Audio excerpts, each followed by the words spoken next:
महाकुंभ में मची भगदड़। कारण, प्रभाव और समाधान भूमिका। महाकुंभ मेला भारत में आयोजित होने वाला विश्व का सबसे बड़ा धार्मिक और आध्यात्मिक आयोजन है। यह मेला हर 12 वर्ष में होता है। प्रयागराज, हरिद्वार, उज्जैन और नासिक में बारी बारी से आयोजित किया जाता है। इस आयोजन में करोड़ों श्रद्धालु गंगा, यमुना और पवित्र नदियों में स्नान करने के लिए आते हैं, जिससे वे अपने पापों से मुक्त हो सकें और मोक्ष प्राप्त कर सकें। हालांकि इतने बड़े स्तर पर होने वाले इस आयोजन में कई बार अव्यवस्था देखने को मिलती है, जिसमें सबसे गंभीर समस्या होती है भगदड़। महाकुंभ में भगदड़ की घटनाएं अक्सर सुर्खियों में रहती हैं, क्योंकि इसमें कई लोगों की जान चली जाती है और हजारों घायल हो जाते हैं। इस लेख में हम महाकुंभ में मची भगदड़ के कारणों, प्रभावों और इससे बचने के उपायों पर विस्तृत चर्चा करेंगे। महाकुंभ में भगदड़ के प्रमुख कारण। महाकुंभ में भगदड़ की घटनाएं अचानक और अनियंत्रित भीड़ के कारण होती हैं। निम्नलिखित कारण प्रमुख रूप से भगदड़ की स्थिति उत्पन्न करते हैं। एक, अत्यधिक भीड़ का एक ही स्थान पर एकत्रित होना। महाकुंभ में लाखों लोग एक साथ स्नान करने के लिए घाटों पर पहुंचते हैं। कभी कभी किसी विशेष दिन जैसे मौनी अमावस्या, बसंत पंचमी और महाशिवरात्रि पर श्रद्धालुओं की संख्या अनुमान से कहीं अधिक हो जाती है, जिससे घाटों पर भीड़ नियंत्रण से बाहर हो जाती है और भगदड़ मच जाती है। 2, अव्यवस्थित यातायात और प्रबंधन की कमी। कई बार प्रशासन द्वारा उचित यातायात नियंत्रण नहीं किया जाता, जिससे एक ही समय में बहुत सारे लोग एक ही रास्ते से आने और जाने लगते हैं। इससे भीड़ बढ़ जाती है और लोग धक्का मुक्की करने लगते हैं, जिससे भगदड़ मच सकती है। 3, अफवाहें और डर का माहौल। अक्सर अफवाहें फैलने के कारण भगदड़ मच जाती है। उदाहरण के लिए, यदि कोई कह दे कि पुल टूटने वाला है या कोई विस्फोट हो गया है, तो घबराहट में लोग इधर उधर भागने लगते हैं, जिससे भगदड़ हो जाती है।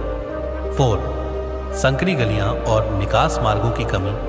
महाकुंभ के आयोजन स्थल पर कई स्थानों पर रास्ते संकरे होते हैं। जब लाखों लोग एक साथ उन्हीं रास्तों से गुजरते हैं, तो दबाव बढ़ जाता है और लोग एक दूसरे को धक्का देने लगते हैं। यदि निकास के लिए पर्याप्त मार्ग न हो तो भगदड़ मच सकती है।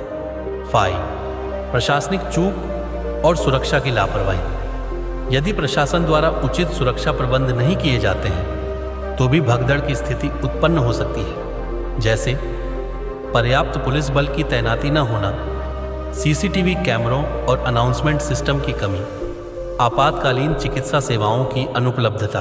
6, श्रद्धालुओं की असावधानी और जल्दबाजी। कई बार श्रद्धालु खुद ही अनुशासन का पालन नहीं करते।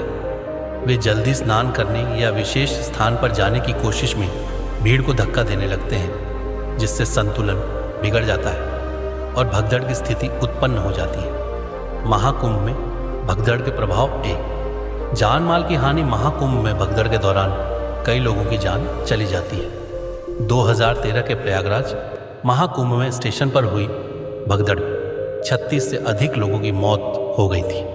2, घायलों की संख्या बढ़ना। भगदड़ में सैकड़ों लोग घायल हो जाते हैं। चोटें इतनी गंभीर हो सकती हैं कि लोगों को महीनों तक अस्पताल में भर्ती रहना पड़ता है। 3, धार्मिक और सामाजिक असंतोष। भगदड़ के कारण लोगों में नाराजगी बढ़ती है और प्रशासन की विफलता को लेकर आलोचना होती है। कभी कभी यह धार्मिक और सामाजिक तनाव को भी जन्म देता है। 4, आर्थिक नुकसान। भगदड़ के कारण महाकुंभ के आयोजकों और सरकार को भारी आर्थिक नुकसान उठाना पड़ता है। प्रशासन को राहत और बचाव कार्यों पर करोड़ों रुपए खर्च करने पड़ते हैं। महाकुंभ में भगदड़ रोकने के उपाय। 1, बेहतर भीड़ प्रबंधन। सरकार को कुंभ मेले के दौरान भीड़ नियंत्रण प्रणाली को मजबूत करना चाहिए। इसके लिए श्रद्धालुओं के लिए अलग अलग मार्ग निर्धारित किए जाए। भीड़ को नियंत्रित करने के लिए बैरिकेडिंग लगाई जाए। प्रवेश और निकास के लिए अलग अलग द्वार बनाए जाए। 2, सुरक्षा बलों की उचित तैनाती। पुलिस और सुरक्षा बलों को बड़ी संख्या में तैनात किया जाना चाहिए। इसके अलावा ड्रोन कैमरों और सीसीटीवी का इस्तेमाल किया जाए, ताकि हर जगह निगरानी रखी जा सके। 3, यातायात प्रबंधन में सुधार। रेलवे स्टेशनों, बस अड्डों और सड़कों पर विशेष प्रबंधन किया जाना चाहिए ताकि भीड़ को व्यवस्थित तरीके से लाया और निकाला जा सके। चौथा, जागरूकता अभियान श्रद्धालुओं को भगदड़ से बचने के लिए जागरूक किया जाना चाहिए। इसके लिए रेडियो, टीवी और लाउडस्पीकर के माध्यम से दिशा निर्देश दिए जाए। श्रद्धालुओं को धैर्य बनाए रखने और प्रशासन के निर्देशों का पालन करने के लिए प्रेरित किया जाए। 5. चिकित्सा सुविधाओं में सुधार।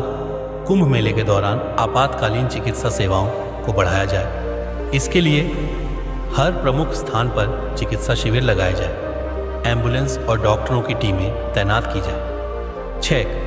तकनीकी समाधान अपनाना। आर्टिफिशियल इंटेलिजेंस और डिजिटल टेक्नोलॉजी का उपयोग कर भीड़ की निगरानी की जा सकती है। RFID चिप्स और स्मार्ट कार्ड्स से श्रद्धालुओं की संख्या को नियंत्रित किया जा सकता है। निष्कर्ष, महाकुंभ भारत की सांस्कृतिक और धार्मिक धरोहर का प्रतीक है, लेकिन भीड़ प्रबंधन में चूक होने से यह आयोजन कभी कभी त्रासदी में बदल जाता है। भगदड़ की घटनाएं न केवल लोगों की जान लेती हैं, बल्कि प्रशासन की क्षमताओं पर भी सवाल उठाती है। हालांकि यदि सरकार, प्रशासन और श्रद्धालु मिलकर उचित नियमों का पालन करें तो भगदड़ की घटनाओं को रोका जा सकता है। इसके लिए बेहतर प्रबंधन, सुरक्षा उपायों में सुधार और आधुनिक तकनीक के इस्तेमाल की आवश्यकता है। यदि हम सतर्कता और अनुशासन बनाए रखें